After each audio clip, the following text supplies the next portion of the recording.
Alrighty, Doc here, TGIF. Thank God it's Friday. It's another fun-filled week. Let's see what we got going on here. And let's check the chat line there. There we go. Let's make sure we have sound. Do we have sound? Don't hear sound. What's up here? Sound it is. Sound is us. Sound we are. Where is sound? I don't hear sound. That's curious. Okay, let's try that again. I'm checking the mic. Streaming is streaming. Why do I not hear myself? Ah, that's why. There we go. Streaming is streaming. Yep, I got it now. We're good. Okay. All right. TGIF again. And good morning, good afternoon, and excuse me, good evening. My pork rind went down the wrong way. There we are. Let's see where we at right now. Let's see what we are. Are we there yet? Are we there yet? Let's see where we are. All right, we got the, let's put the euro up on there since no one's asking any questions at the moment. Where is it at? Right there. And there is the euro. You can see this morning, I think it's heading, it's still heading down, not big, but it's still heading down. And let's take a look at it over here. Over at Chicago Quant. Still heading down, but we've got a little bounce going on there. You can see that.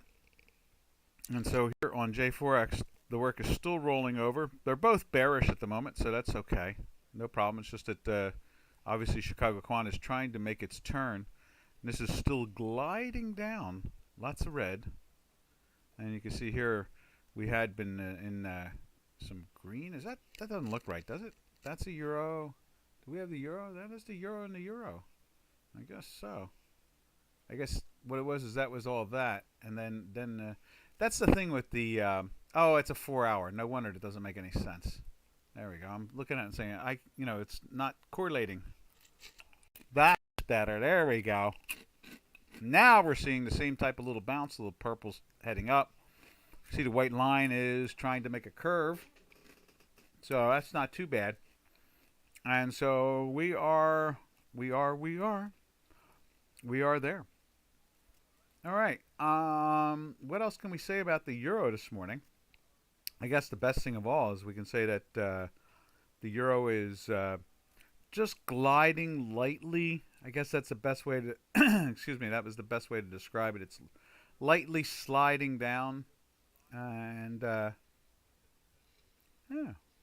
and so that's that will be the best way to look at it at this point. And it seems like this large island top, it is getting its little sell going on there, but that was a nice move there. And I imagine, let's see, where could it go? I guess it could go down to, what is that, 14s or 15s maybe? Could do that. It's awful low down here, but our work, and you can see our work is trying to bounce here. We'll see. You got the white line going through the weekly minus time manifold at this point right there. So, I mean, it's all minus. Histogram minus. It's all minus. So, I guess that pressure will be on the euro a little bit longer.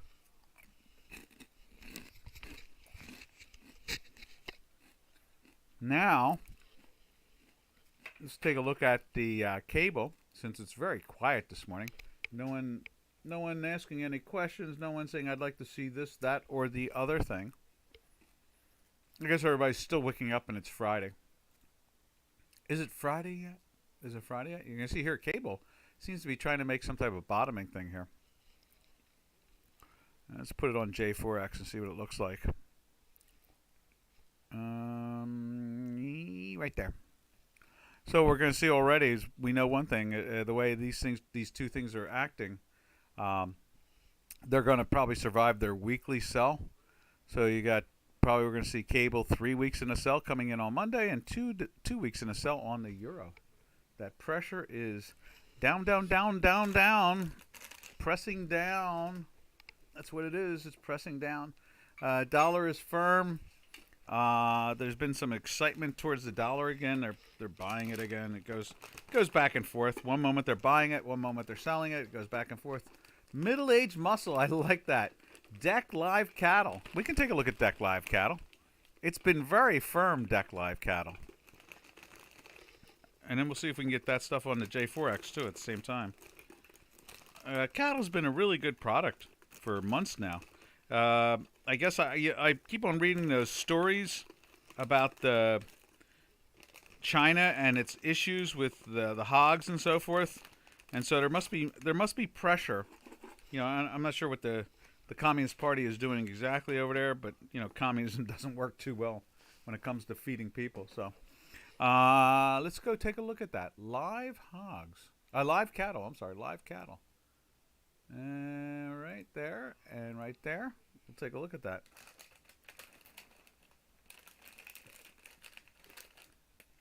And where is it? That's red wheat. Okay, let's go to cattle. And there is live cattle right there. You can see we went into a daily buy yesterday, and you can see it's, oh no, 2 days ago on Wednesday it went into a daily buy right there. And then you can see here it's it had a nice day yesterday from being in that daily buy. We've been in a weekly buy for a couple weeks. You can see that. Oh, you can't see that. Let's do that right there like that. So you can see right there. And we can widen this a little bit more, make it a little bit more visible. And you can see it's, you know, looking pretty firm in there, and this is looking firm. So we'll see. You know, it looks like it's popping up again. I don't know if they're going to go after their highs, but it's making a good try. That's for sure. Middle-aged muscle. I like that. And that's where we are with this product right now. What else is there to be said about? Let's show you. Let's see if we can go back. You can see we had a really nice run out of this product. You know, went from I think it was in the spring. That's what it was. The 90s. It was, you know, 90 cents a pound, and it, you know, kind of blew up into the $1.12 a pound, and now it looks like we're going after those highs again. So that's been pretty cool on the cattle there. I hope that helps you out. Excellent. All right, now we'll just jump back to the currencies unless you want to see something else. If you want to see something else, we'll go look for it. We'll go see what the Turkish lira is doing this morning. Oh boy, they're driving it back up. But you look at this, it's just playing with the daily sell there. Let's see if it survives that for the weekend. You can see the weekly has no interest whatsoever to move away from its weekly trend, you know. And we're looking at the way it's sitting there right now. We're looking at that's line 17 right there on the spreadsheet. See it right there. So it's 42 weeks. 42 weeks. It's going to be 43 weeks going in on Monday.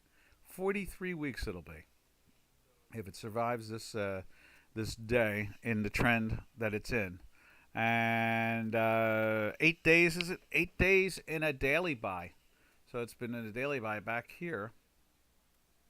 I think that was not a red dot there when we put the line there. Either way, you could always just move it over one, and you know it's that there again. You know. So let's see. What do we? I just got a ding, ding, ding, ding, ding, and so that is what we see with the Turkish lira. And then I had that news, the 200 bip move by the I guess the central bank there in Turkey. What a situation that's been. You know, it's just been very tough. I guess somewhere along the line, it looks like it wants to go to an 8 handle. So, I guess that's our next stop, really. I guess is it going to do 52 like a deck of cards? It'll be interesting. What else can we say about the Turkish lira? Not much. And we've said something nice about the cattle. Moo cow. I drink your milk. Okay. Now, what else can we do? Let's see. What else can we do here? I guess that's about it. Let's go find Canadian. Let's look at the Canadian and see what they're doing with that. There it is right there. And that's been firm all week. Now, Canadian is the line 20. So it wasn't a weekly sell coming in, but it's been a weekly buy since like last Thursday. So was it last Thursday? Yeah, last Thursday.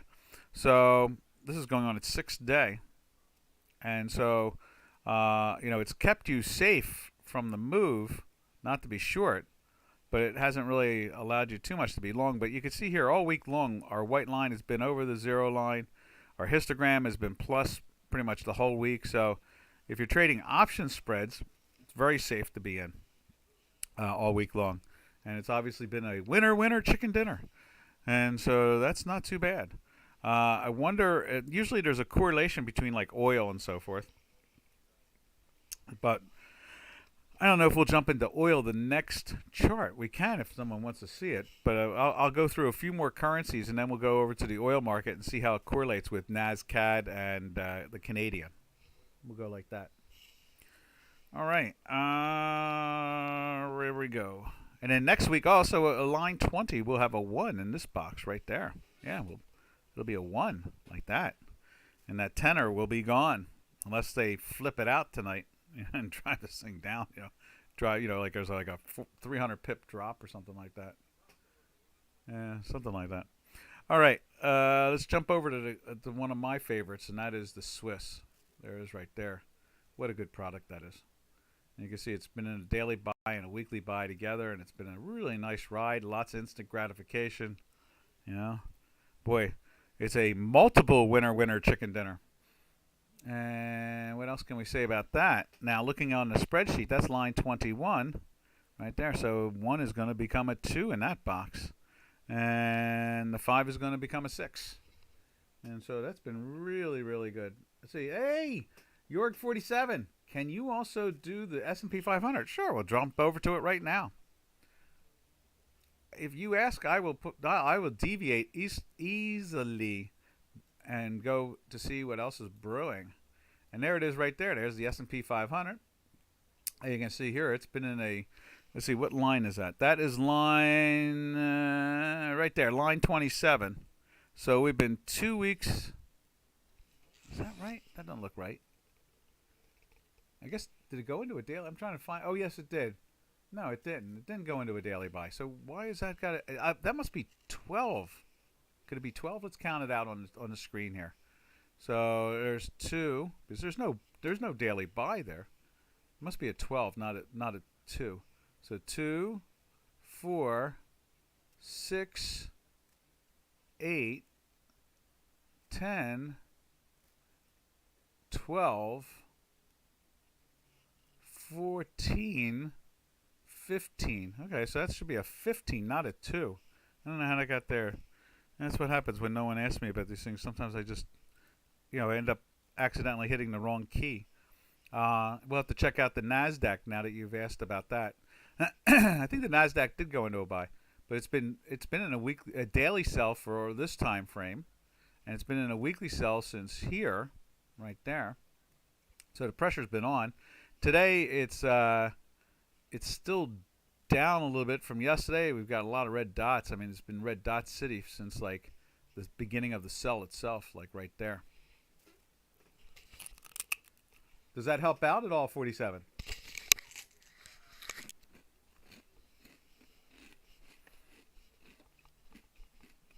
Now let's take a look at it over on the J4X. That's me biting into a pork rind. That's right, a pork rind. Let's see, where is it at? And right there, there it is. There we go. And you can see this thing. It's been, it popped up a little bit, and you can see, it's been driving down, but it's been doing the same thing as this here. You can see that. Lots of pressure on it. It's still heading down. And I guess we'll wait and see when it finally makes its turn. Now, I think we should, what we really should do, we should jump over to the NQ and confirm we have the right number in there. It's funny that both of them were the same number, so I must have accidentally keyed that in. So let's go over and take a look at NASDAQ, which is right here. Yeah, that makes more sense. That's 2 days in a sell because it went into a buy for about a day and a half here. right there. So that's fine. And just because they were right next to each other, I accidentally kicked on it. Now it's also, this has been in a weekly sell for whereas the, let's see, what is the S&P is in a weekly sell for 2 weeks, and the Nasdaq is now 1 full week, going on its second week when it closes here today. And you can see the white line is playing the bottom side of the time manifold, the negative side of the time manifold, and there's the zero line. Let's see if we can amplify that zero line for you a little bit better, like that. And there's the zero line, so you can see it well underneath there. So there's pressure on that too at the same time. Now, this product, just like the S&P, is not really breaking down that bad. You know, most of the damage was done the first 3 days or so when we went into the sell here, and then it's been pretty much just hanging out. It's been relatively chill to the whole thing there.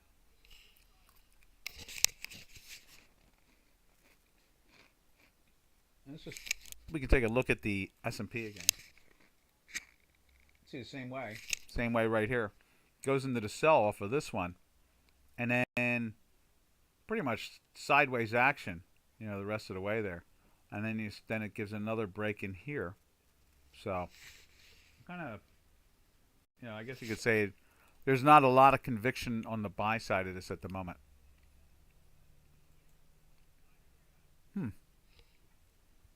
All right. Glad to be able to show you and talk about it, the product a little bit there, and give you some, you know, some of our Chicago Quant insight. What else shall we look at? Do you see anything else you'd like to see? We can go tune it in. And we've done cattle and S&Ps. We've drifted around a little bit there, which is really cool. And so we have no problem going back. We were just finished off currency-wise. We did the Swiss. So why don't we take a look at the yen?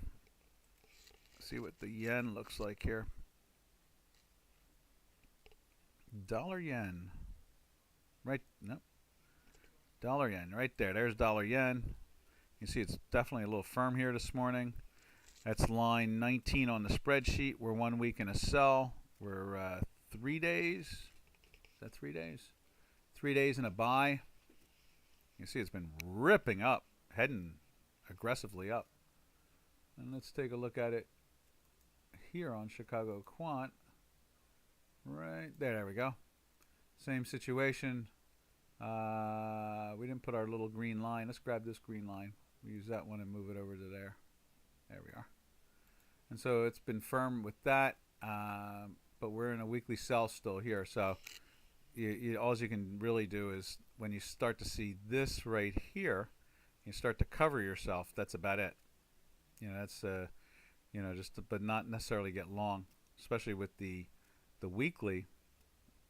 The weekly's down and minus like that. So that's where we are with the yen. The yenski. All right. Let's drift over to, we'll go to the NASCAD, which is kind of like an oil relationship and looking at the Canadian at the same time. And then from there, we'll take a look at oil itself, which we were really guns blazing bullish on the thing on last Friday. But it dropped on Monday and has done better. You know, from Monday it's higher, but not a lot, but it is higher. Let's see. Let's go. Where am I at? NASCAD, right? NASCAD. There it is, right there. There's the NASCAD. You can see we've been in a daily sell for a few days there. You can see it's trying to do some hesitation in here, but and this we got to put that there. That's a weekly buy. So now where is? Let's just check that on the sheet there. That's line 24. Yeah. So 1 week and a full buy there. Right. That's it right there. So it's going totally the opposite. It's going the wrong way. It goes into a weekly buy as we're in a sell. Let's fix that. So it's a neutral position. I always laugh when that happens. You know, in other words, you know, traders, you're not supposed to be long or short at this point. You're supposed to be neutral. So this thing's been in a sell since the 18th. And so it closed in a weekly buy on the 18th, but it's not letting you get long. So, you know, this gives you the warning, don't take the long, and then it sells down. And I guess, if we can get into a daily buy with this up like this, then you can, get long and ride it. Now, you can see this downwardly trend starting off on Monday. And let's just take a peek at the, let's look at it on J4X. And then what we'll do is we'll go through the oil and take a look at the oil at the same time. Because they follow, this is one of those currency pairs that follows the oil, or the oil follows it, or something like that. I guess it's the other way around. But you can see here, same thing, the weakness in the NASCAD. And then let's take a look at it in the oil. Let's see, right there. There we are. And here's the oil. You can see it's trading in the 40s. And it's been bouncing up a little bit. Nothing major. It's been like, this is, see, it says Monday, Tuesday, Wednesday, Thursday, Friday. And so pretty much the close of Monday, it's higher. There's no doubt about that. It's firmer, And let's see if we can show you that on here, on our Chicago Quant. Right there. And you can see the same situation there. It is trying to lift. It's trying to show some life. We went into the weekly buy last week, and you can see down below it's holding that weekly buy very well. Let's just reload this. Yeah, see, like that. And so you can see here it's holding pretty well and sitting on top of the time manifold, but the time manifold itself, you can see, is really, really tight. So let's see if we can do this. Maybe this will make it look a little bit more interesting, and widen this like so, like that. And you can see here it's riding it, and then it broke down, and it tried, jumped into the weekly buy, and off of this whole move, and then they slammed it on Monday. But it's been holding up all week long. It's been climbing. It just hasn't climbed enough, And so that's the oil. So now we go back to, let's take a look at on J4X. Let's take a look at the currency. So NASCAD has been heading down with the oil. You can see that same type of action. And then the Canadian, obviously, when we look at Canadian, now we can go back to Canadian and look at that. And what Canadian's been doing is going up in price. So it's been going down in value. So you see that they're all marching together with the oil in its rhythm, As oil gains strength, the Canadian seems to be losing value. And I guess that's the way to look at it, yeah. So, but this stuff here is a laggard more. That's what the Hinky-Ashi bars are. They're laggards, whereas our math is a leading indicator. And so that's pretty much what we're seeing in the oil market. And maybe they'll show some life into it going into tomorrow, to the end of the day today, and get it in the daily buy. And that would be nice, and then see a nice little move on the upside. Now, obviously, the stock market is not really being, bullish. Usually when stock markets are firm or bullish, you usually get some strength in the oil sector, but we don't really be seeing that. So let's take, here, let's do this too.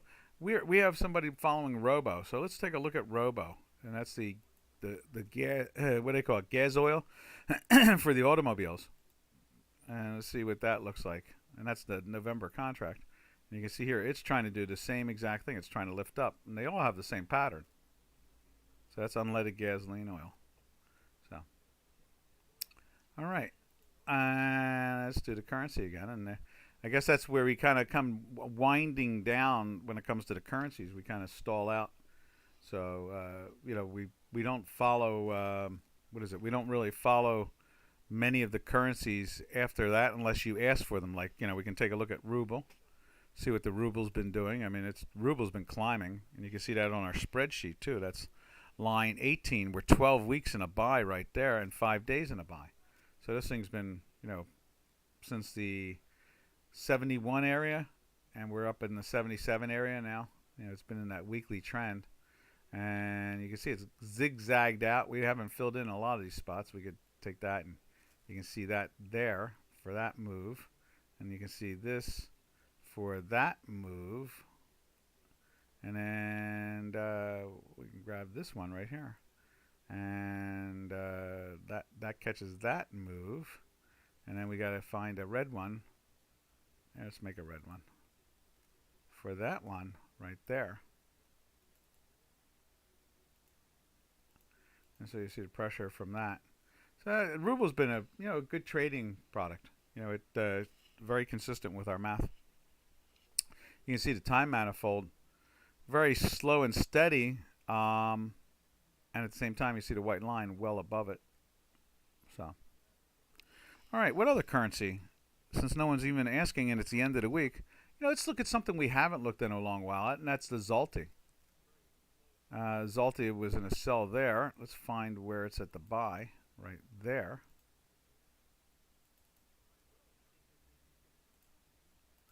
This is like one of the most powerful currencies on the continent. That's why we pay attention to the Zloty. And it's a very powerful industrial nation for its size. It's like one of those, like an Israel type of thing. It's really strong and a very low population compared to the rest of the majors, the large industrial nations there. Right now, I believe Poland is the second largest industrial nation on the continent. Or in the EU, and so that's pretty impressive because I think their population is enormously low. So compared to say France, it's like in the 60 or 70 million, and Germany is even more than that, and in Poland, Italy's more is a decent size. I think that's the third largest, and in Spain is fourth, and Poland is like number 10 or something like that. But their economics, their industrial base has really been growing. They're doing all the right things economically. So you can see here, the Zloty has been in a weekly buy for 3 full weeks. Going to be a 4th week here. You can see the daily buy is right there.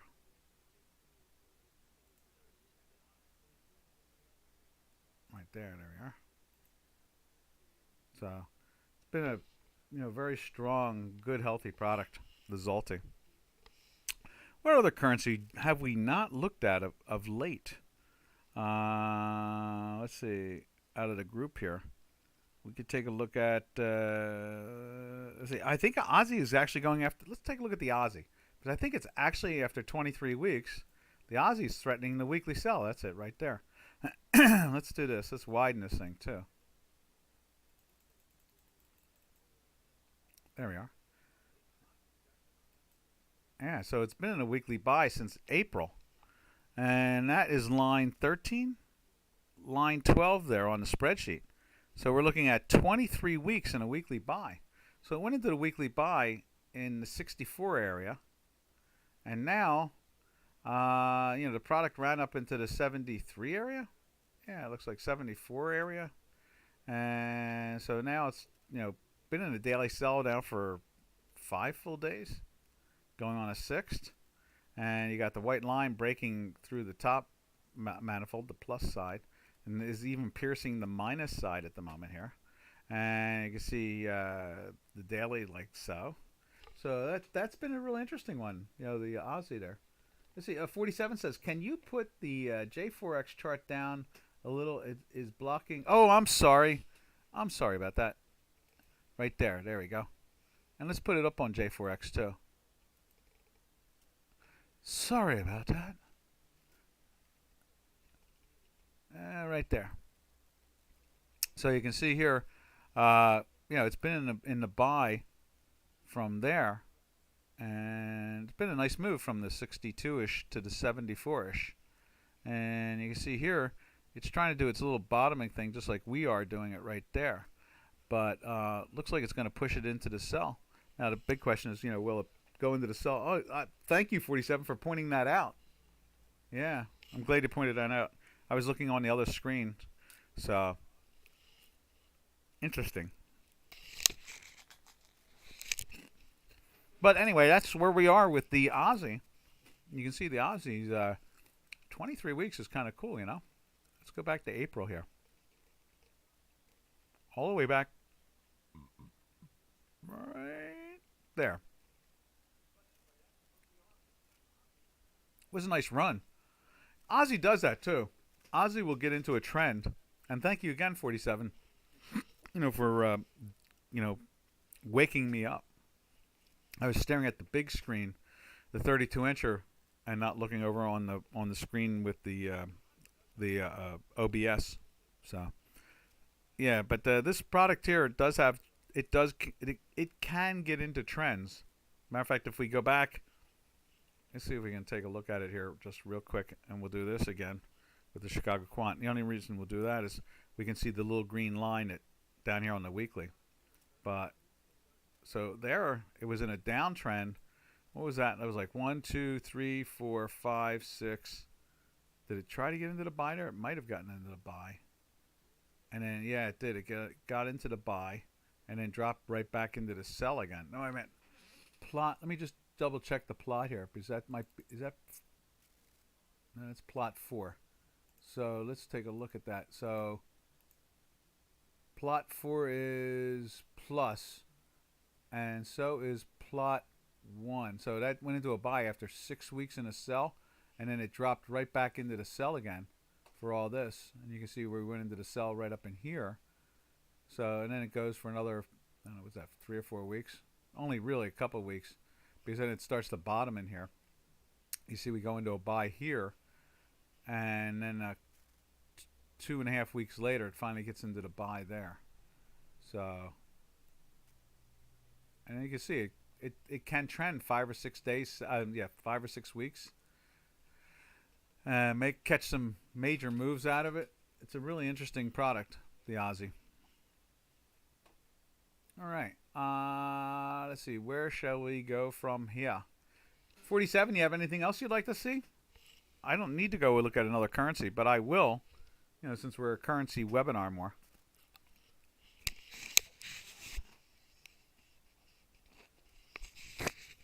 I'm looking on the spreadsheet, the fact check spreadsheet, just to see if we can figure out what currency have we not looked at in a while. How about this one? No, it's only 2 weeks right there. The GBP JPY. Let's see if we can find somebody that's in a trend more. Like we saw the ruble. We can see Canadian getting ready to shift gears with the Aussie. Right there. And we've seen the Turkish lira is 42 weeks. So I guess that's about it for those big trenders, We got a 4 going on in the Euro Aussie. Maybe we should take a look at the Euro Aussie and see what that looks like. I guess, yeah, and the rest of them, lots of 1s and 2s and 3s. So they've been just shifting gears, a lot of shifting of gears. Yeah, let's take a look at the Euro Aussie. Where's that at? It's 4 weeks in a sell right there. 5 weeks in a buy. 5 days in a buy. All right. Let's see what that does.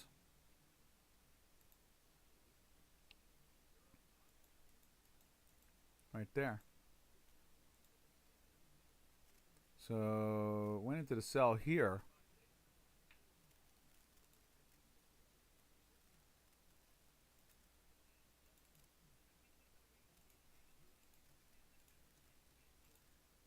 There we are.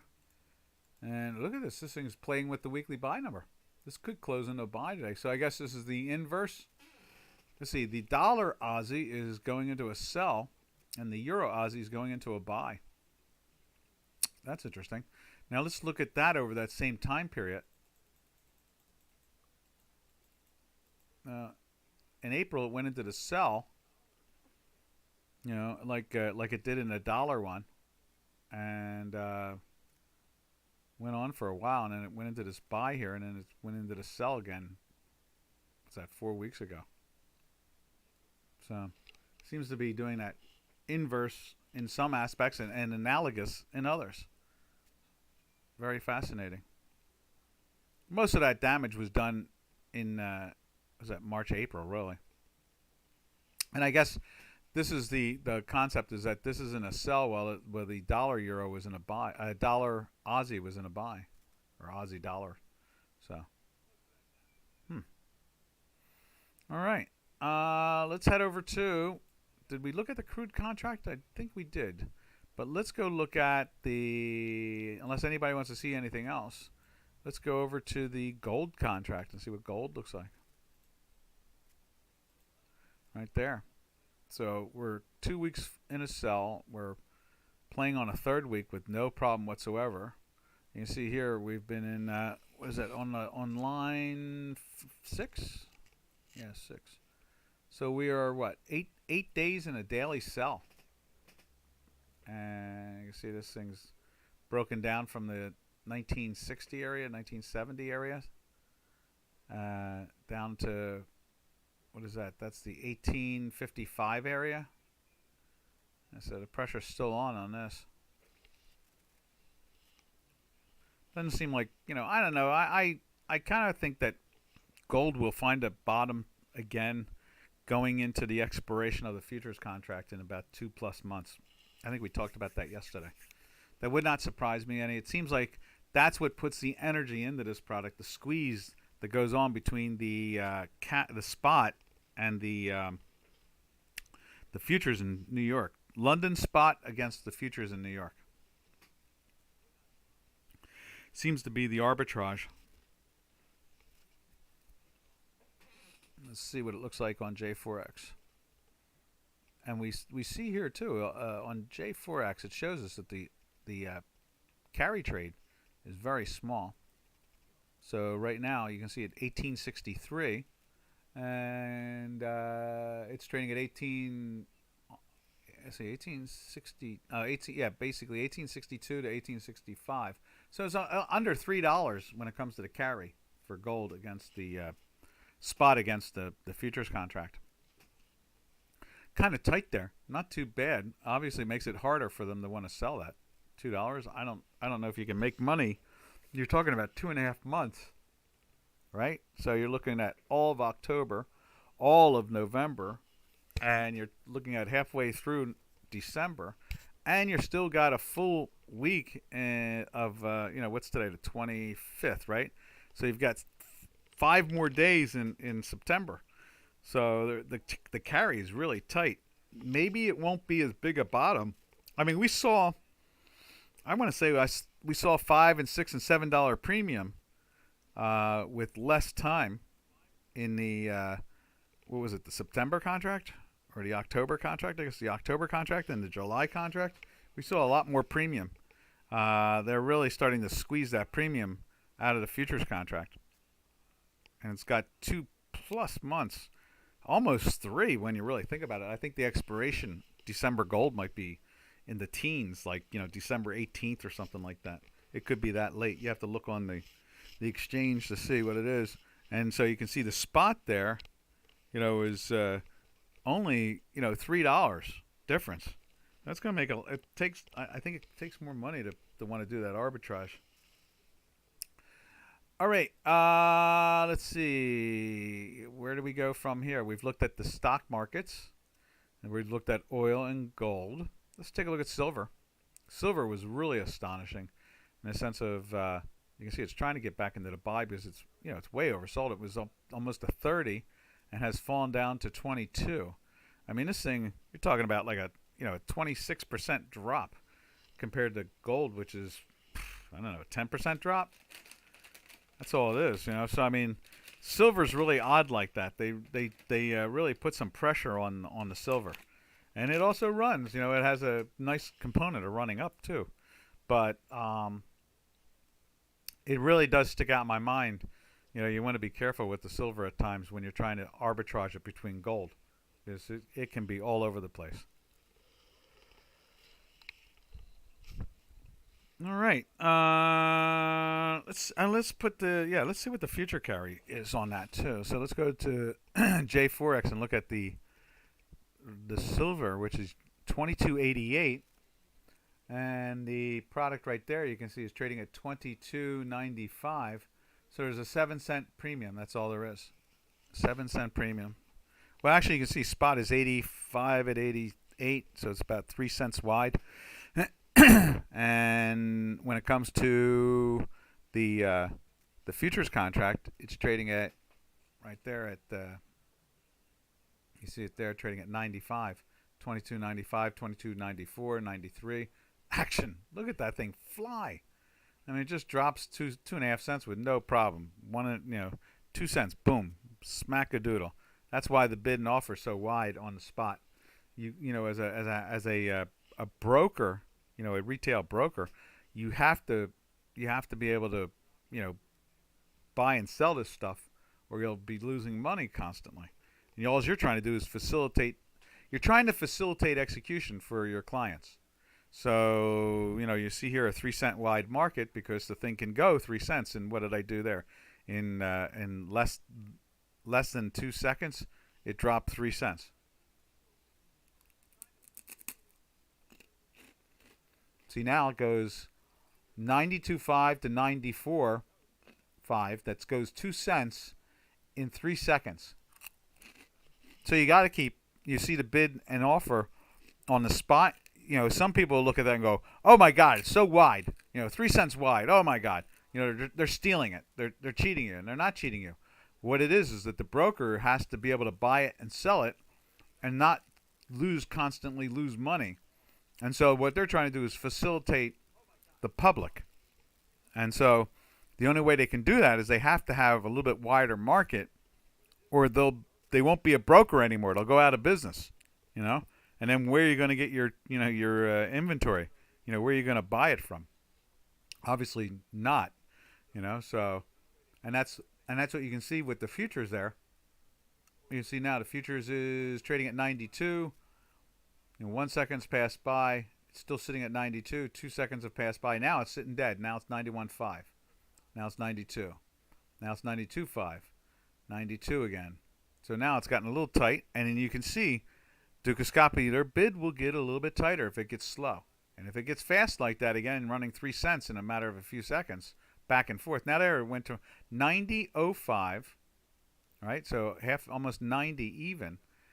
It ran there to 92. It's moving 2 cents in a 3 and 4 second period.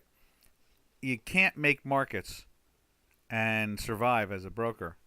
In other words, you'll be out of business, and your clients will not be. As every brokerage house that goes out of business makes these markets even wider because there's less people liquefying the marketplace. And I'm only emphasizing that as I eat my pork rind again. I'm emphasizing that because I think people should understand that the bid and ask represents the action in the market, not some broker trying to cheat you. They're trying to just survive to facilitate execution for you. And that's how that works there. And when you can look at the spot and the futures, you can see the action being that wild. Then you can understand why the bid and offer is, adjusted like that. Now it's gotten a little bit quieter. It's bouncing between a 1.5 and 2 cent range. So that's why, like I said, you'll start to see the Dukascopy bid and offer get tighter from that, as if it starts to stagnate like this over the next 10-minute period. All right, let's see, where do we go from here? Oh, and you're not really seeing much of that because I didn't have the Chicago Quant up, just the spot up there. So you can see here it's trying to get into a buy, but it's not doing too good a job. Let's see. Let's look at the fact. Let's see if any commodity on our fact check Excel sheet is. We got corn 6 weeks in a buy there. Let's see. Natural gas 7 weeks in a buy. Why don't we take a look at natural gas? Let's see what natural gas looks like. Right there. So it's been in the buy since the $2.40 area, and it ran to the $3 area, so it went up 60 cents. That's pretty cool. And you can see it was a daily buy for a bulk of that too, which was really cool. And then it went into the sell here and jumped back into a buy, and we've lifted up again into the 290s. And so what's this? It says 7 weeks and a buy now, and it doesn't look like it's going to go 8 on Monday with the way it's looking here. Doesn't have any look like it's going to go down. So that's one product that has a longer trend. Let's see, who else is there? Bitcoin is only 1 week there. FTSE's 4 weeks, but that's nothing major. Let's see. So I guess that's about it when it comes to the commodities that we have up on this fact check sheet. That there's not much more action than that. Wheat 5 weeks. Let's take a look at some of the grains. We do have them here right there. Let's see. There is corn. Went into the buy here. in the 315 area, 318 area. Excuse me. Pork rinds do that. They're dry, and it's gone from that. It's gone up like 50 some odd cents, which is pretty good in that product. And then in the daily buy, I guess we could fix some of the buys here. So it was in a buy. Oh no! I think that has actually been in a buy since there, and it's that. In other words, you see how these zig out, like the white line, then the histogram goes plus. The white line is plus. The histogram is plus. White line's plus. White line is plus. White line goes minus, but the black histogram is plus. So it's still in a buy. It's still hanging in a daily buy, zigzagging all over the place. Like here, you got the white line now in a minus, but you got the black histogram in a plus.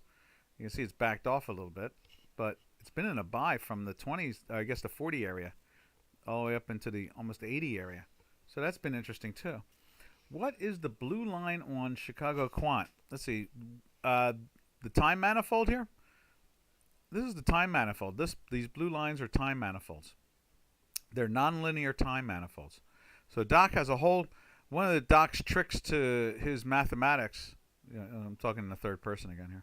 One of the tricks to my mathematics is that we found a way to redefine time in mathematical terms. And so let me see if we can make a copy of that. Let's go to here. Where is it at? Is it gold? I think gold or oil. We have it in there. There it is. So let's make a copy of that. Copy. And we'll go over to the, I'll say OK. And then let's go back to, which product was that? It's this one here. So that is the time manifold. We can put it in here. All right, let's see, we go like there. So we have time manifolds in the daily and the weekly, nonlinear time manifolds. And we make that blue.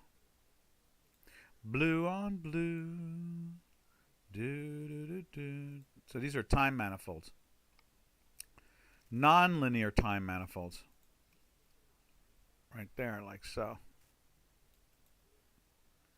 And let's make that a dotted line or dashed line and thinnerish. Oh, we didn't change the color. Let's change the color to like that. There. So that's the time manifold. This is the plus time manifold. This is the minus time manifold right there. And so you can see, especially on a much more shorter term basis when you look at it a daily, you can see here when the white line pierces the plus time manifold, you can see there's upwardly strength and vice versa. You see here it does it, and you get the upwardly strength. You see the white line piercing the plus manifold and starts to head down, and you can see it, especially when it's minus, you can see a lot of the damage comes to this cell. When the white line breaks the time manifold here, we get this super instant gratification of a 60-cent drop, a 40-cent, what's that, 60 to 30-cent drop in over 3 or 4 days. And so you can see it starts the weakness here, breaking the plus side. And when it gets through that, notice when it gets through that, it's a great thing to play options on. And it breaks down. So it's a non-linear time manifold invented by I. It is I, the Doc, who invented a non-linear time manifold, or a non-linear time reference point.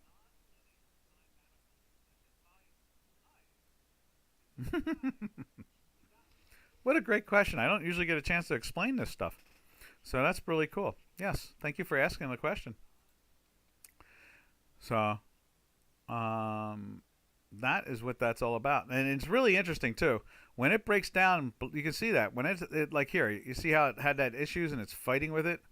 And you can see then all of a sudden, a couple days later, you get a tenacious drop. It does that in a lot of products. We can go around.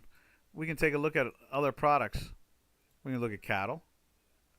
You see now in this case here, it breaks down here, and then we only get we get a breakdown. And it's in a weekly buy too. That's another thing too. You have to correlate the two together. So in this case here, it's in a weekly buy here, and it breaks through the time manifold on the upside, and it goes. And when it's playing with it on the in this case here, you can see it breaks down here, right there, and you can see it tries to break down, doesn't do as good a job. It does a fair job, I guess you could say.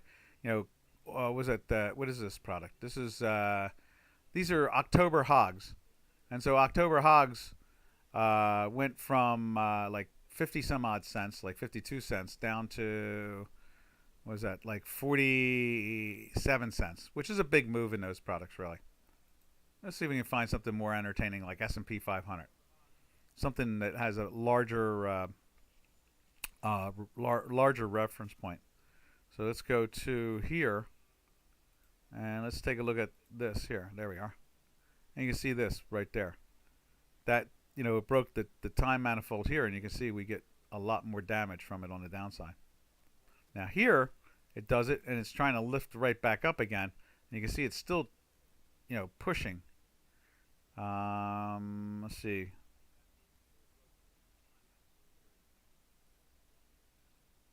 Let's see. We can't see any weeklies back that far. Here, does it here too.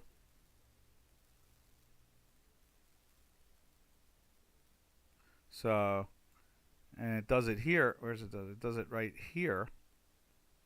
And all of a sudden, the weeklies, white lines jump back up again. So it, you know, it's not, you know, you want these things to correlate together. That's why we always talk about if it's in a weekly buy and a daily sell, it's a neutral, and vice versa. Also, at the same time, if it's in a weekly buy and a daily buy, then you really want to try to play the long side, you know, because the odds are 8.5 out of 10. It's going to find a way to go higher than when it went into the signal. And that's usually the way it goes. And when you're trading option spreads against it, it makes it even easier and better, where, you know, you have a limited risk factor and a much more wider potential gain. So you may be risking, say, you know, $50 with the potential to make something like $300 or $250.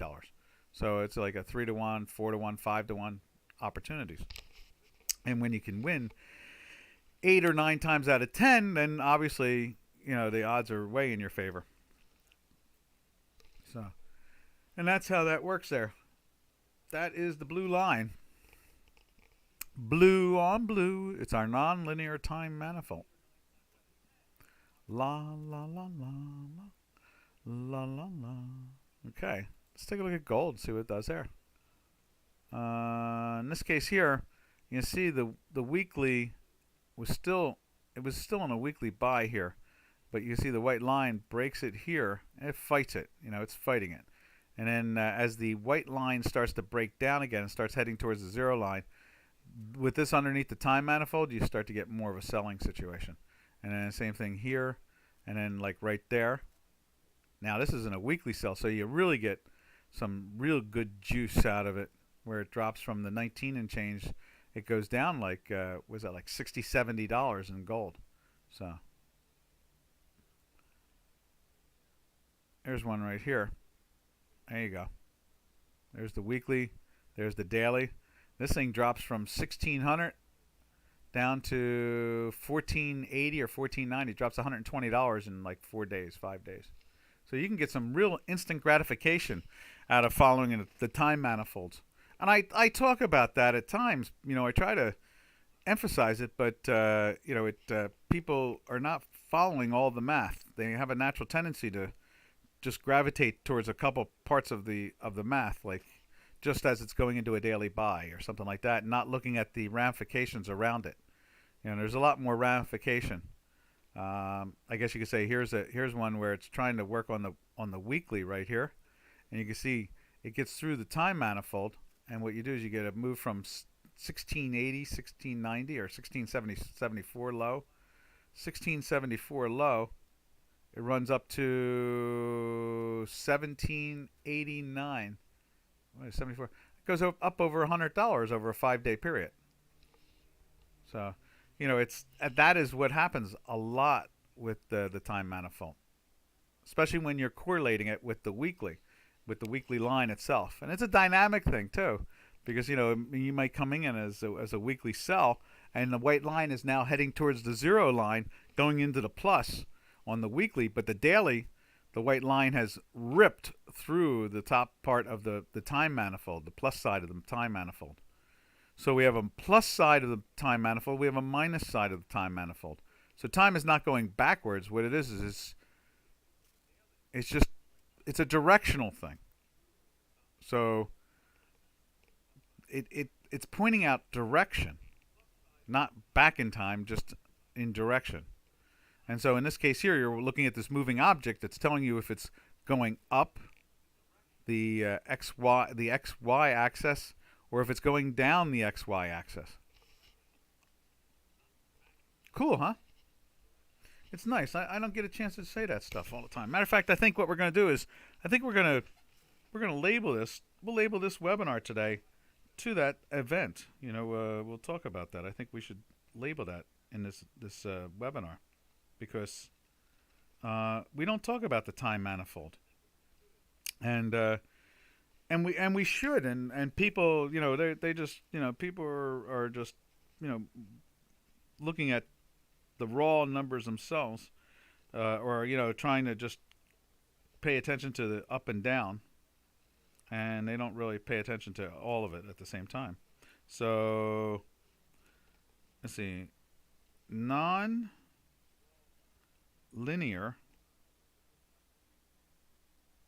time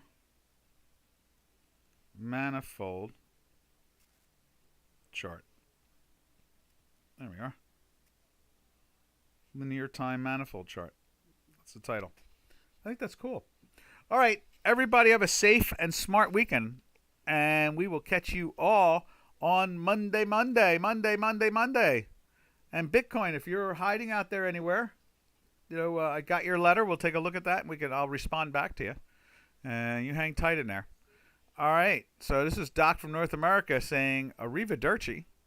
And happy trails to you, to all my trading friends. Happy trails to you, each and every one again. Yippee-yi.